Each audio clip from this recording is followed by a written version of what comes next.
আসসালামু আলাইকুম। আমি আব্দুল্লাহ নাইম বেসিক টু বছর পক্ষ থেকে পদার্থবিজ্ঞান ক্লাসে তোমাদের সকলকে স্বাগত। আজকে আমি তোমাদের সামনে পদার্থবিজ্ঞান আলোর প্রতিফলন এর একটি গুরুত্বপূর্ণ টপিক নিয়ে আলোচনা করব। তোমরা বোর্ডে প্রশ্নটি উদ্দীপকটি দেখতে পাচ্ছ, চিত্রের মাধ্যমে উদ্দীপকটি প্রকাশ করা হয়েছে। তো চিত্রে তোমরা দেখতে পাচ্ছ যে একটি অবতল দর্পণ। অবতল দর্পণের পি হচ্ছে প্রধান মেরু, ও এ হচ্ছে লক্ষ্যবস্তুর অবস্থান, এফ হচ্ছে দর্পণটির ফোকাস এবং সি হচ্ছে দর্পণটির বক্রতার ব্যাসার্ধ। সি কি? বক্রতার ব্যাসার্ধ। আমাদের অ্যাডিশনাল তথ্য হিসেবে দেওয়া হচ্ছে উদ্দীপকের দর্পণের বক্রতার ব্যাসার্ধ, মানে পি থেকে সি এর দূরত্ব 10 সেন্টিমিটার। পি থেকে সি এর দূরত্ব বা বক্রতার ব্যাসার্ধ কত? 10 সেন্টিমিটার। তো বন্ধুরা আমরা 10 সেন্টিমিটার প্রকাশ করি। এবং ও এ পি এফ এর মধ্যবিন্দু। তাহলে ও এ লক্ষ্যবস্তুটা পিএফ, লক্ষ্যবস্তু হচ্ছে ফোকাসের মধ্যবিন্দু, ফোকাস দূরত্বের মধ্যবিন্দু। তো বন্ধুরা একটি গুরুত্বপূর্ণ তথ্য আমাদের মনে রাখবে যে কোন একটি দর্পণের ফোকাস দূরত্ব হচ্ছে বক্রতার ব্যাসার্ধের অর্ধেক। বক্রতার ব্যাসার্ধের অর্ধেক। তাহলে কি বলো বন্ধুরা? কোন দর্পণের ফোকাস দূরত্ব হচ্ছে বক্রতার ব্যাসার্ধের অর্ধেক। তো বন্ধুরা এখানে যেহেতু বক্রতার ব্যাসার্ধ 10 সেন্টিমিটার দেওয়া, তাহলে আমরা ধরে নিতে পারি যে তাহলে পিএফ মানে ফোকাস দূরত্ব হচ্ছে বক্রতার ব্যাসার্ধের অর্ধেক, তাহলে 5 সেন্টিমিটার। তাহলে ফোকাস দূরত্ব কত? 5 সেন্টিমিটার। তো আমরা দেওয়া আছে, এগুলো লিখি। দেওয়া আছে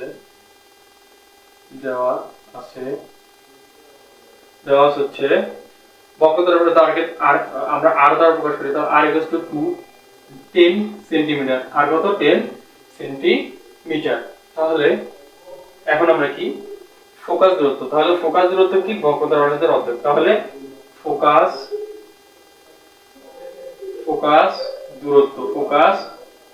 দূরত্ব হচ্ছে এফ দ্বারা প্রকাশ করি, তাহলে ইকুয়াল টু বক্রতার ব্যাসার্ধ ডিভাইডেড বাই 2, তাহলে 5 ডিভাইডেড বাই 2, তাহলে 2.5 সেন্টিমিটার।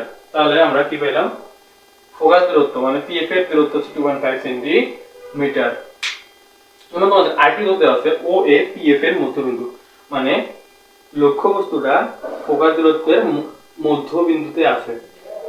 তাহলে মধ্যবিন্দুতে যদি থাকে, তাহলে যদি লক্ষ্যবস্তুটা ফোকাস দূরত্ব এফ এর মধ্যবিন্দু, তাহলে আমরা এফ এ যদি ফোকাস দূরত্ব, আর এখানে আর হবে হচ্ছে 10, তাহলে 10 ডিভাইড বাই 2, তাহলে 5 সেন্টিমিটার। তাহলে ফোকাস দূরত্ব হচ্ছে বক্রতার ব্যাসার্ধ 10, ওটার হচ্ছে অর্ধেক, তাহলে 5 সেন্টিমিটার। এখন বলা আছে যে ওই লক্ষ্যবস্তুটা হচ্ছে ফোকাস দূরত্বের অর্ধেক। তাহলে লক্ষ্যবস্তুর দূরত্ব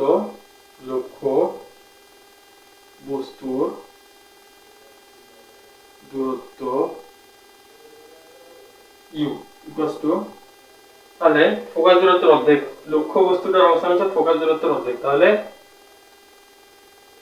5 ডিভাইডেড বাই 2। কেন 5 ডিভাইডেড 2 লিখলাম? কারণ লক্ষ্যবস্তু হচ্ছে ফোকাস দূরত্বের মধ্যবিন্দুতে। লক্ষ্যবস্তুটা কি? ফোকাস দূরত্বের মধ্যবিন্দু। তাহলে ওই ফোকাস মানে লক্ষ্যবস্তুটা ফোকাস দূরত্বকে উভয় পাশে সমানভাবে ভাগ করেছে। তাহলে আমরা যদি 5 কে সমানভাবে ভাগ করে দেই দুই ভাগে, তাহলে সেটা 2.5 করে আসে। সুতরাং লক্ষ্যবস্তুর দূরত্ব ইউ ইকুয়ালস টু ফোকাস দূরত্বের অর্ধেক। তাহলে 5 ডিভাইডেড 2 হলে 2.5 সেন্টিমিটার। 2.5 সেন্টিমিটার।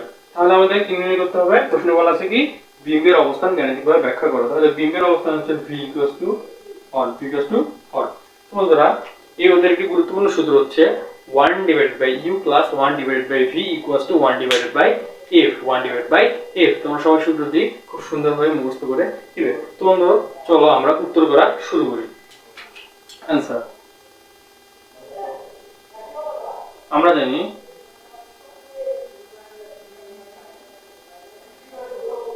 আমরা জানি 1 divided by u plus 1 divided by v equals to 1 divided by f। তাহলে আমরা কি নির্ণয় করব? v। তাহলে v টাকে আমরা বাম পাশে রেখে সবগুলোকে ডান পাশে বার করে দেই বাই v। তাহলে 1 divided by f, যদি u কে আমরা বসে নিয়ে যাই মাইনাস হিসেবে যাবে মাইনাস 1 divided by u, তাহলে 1 divided by v, 1 divided by v equals to 1 divided by f minus 1 divided by u. তোমরা মানটা বসাই চলো, 1 divided by v, 1 divide by f এর মান কত, ফোকাস দূরত্ব হচ্ছে 5 মাইনাস 1 ডিভাইড বাই ইউ কত, লক্ষ্যবস্তুর অবস্থান কত 2.5।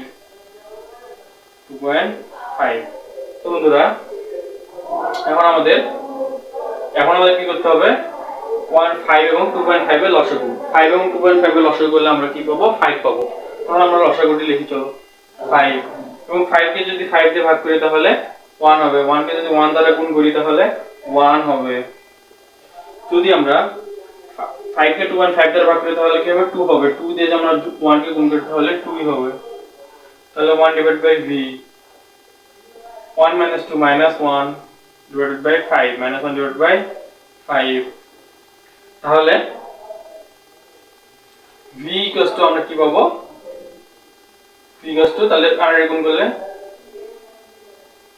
v equals to 5 into v into 1, তাহলে v equals to 1 আর 5, তাহলে minus 5 minus 5, তাহলে minus 5 সেন্টিমিটার, minus 5 সেন্টিমিটার। তাহলে লক্ষ্যবস্তুর অবস্থান হবে minus 5 সেন্টি, বা প্রতিবিম্বের অবস্থান বা বিম্বের অবস্থান হবে minus 5 সেন্টিমিটার। বন্ধুরা একটি গুরুত্বপূর্ণ তথ্য হচ্ছে, যদি বিম্বের অবস্থান ঋণাত্মক হয় তাহলে প্রতিবিম্বটি হবে অবাস্তব এবং প্রতিবিম্বটি দর্পণের বাহিরের কোন একটি বিন্দুতে, দর্পণের বিপরীত দিকে কোন একটি বিন্দুতে গঠিত হবে। আর যদি বিম্বের অবস্থান বা দূরত্ব ধনাত্মক হয় তাহলে সেই প্রতিবিম্বটি হবে হচ্ছে বাস্তব প্রতিবিম্ব এবং সেটি দর্পণের ভিতরে কোন একটি বিন্দুতে গঠিত হবে। যেহেতু এখানে v মাইনাস এসেছে সেহেতু আমরা বলতে পারি এই লক্ষ্যবস্তুটি বা প্রতিবিম্বের অবস্থান হবে মানে দর্পণের বাহিরের কোন একটি বিন্দুতে এবং এটি একটি অবাস্তব প্রতিবিম্ব, তো বন্ধুরা আজকে এ পর্যন্তই।